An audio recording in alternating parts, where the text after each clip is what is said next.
নমস্কার, আমি পম্পা রয়। আমি 2024-এর ডাব্লিউবিপির একজন ক্যান্ডিডেট। আমি মাননীয় মুখ্যমন্ত্রী শ্রী শুভেন্দু অধিকারী মহাশয়কে বিনীত নিবেদন এবং আমার প্রণাম। স্যার, আমরা 2024-এ যে ডাব্লিউবিপি অ্যাপ্লাই করেছি সেটার পরীক্ষা এবং মাঠ এবং ইন্টারভিউ সবে কমপ্লিট, কিন্তু আমাদের মেরিট ঝুলে আছে। প্রায় 2.5 বছর হতে চললো স্যার, এখনও আমাদের মেরিট লিস্ট প্রকাশে আসছে না। একটার পর একটা কেস করেই যাচ্ছে। এরা কারা করছে? যারা ফেল করছে ক্যান্ডিডেট বা যারা কম নাম্বার পেয়ে তাদের ডাব্লিউবিপিতে যোগ্য প্রমাণ করতে যাচ্ছে।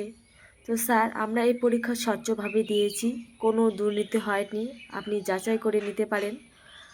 স্যার, আপনার কাছে বিনীত আবেদন, আমরা অনেক ডিপ্রেশনে ভুগছি, আমরা গরিব ঘরের ছেলে মেয়ে, আমাদের দিকে মা বাবারা চেয়ে আছে, আমাদের ছোট থেকে অনেক কষ্ট করে পড়াশোনা করিয়েছে একটু সুখের মুখ দেখার জন্য।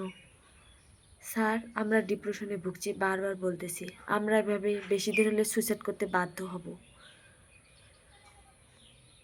ফ্যামিলিতে আমরা একটা গ্রাম থেকে উঠে এসেছি, আমরা গ্রামে বিলং করি। একটা গ্রামে একটা মেয়ে ছেলেকে 27-28 বছর রাখা মানে অনেক পাড়া প্রতিবেশী আত্মীয় স্বজনের কথা, আমরা এগুলো আর নিতে পারছি না।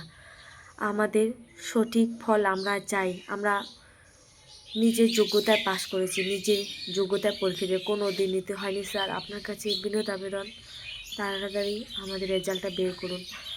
আমরা একদম ভেঙে পড়ছি, কোনো কাজে মন আসে না, নতুন করে আমরা পড়তে পারছি না। স্যার, আমাদের মেরিট লিস্ট দিয়ে দিন, আমরা যদি পাশ করি তো করব, না করলে আমরা পরবর্তী এক্সামের জন্য প্রিপারেশন নেব।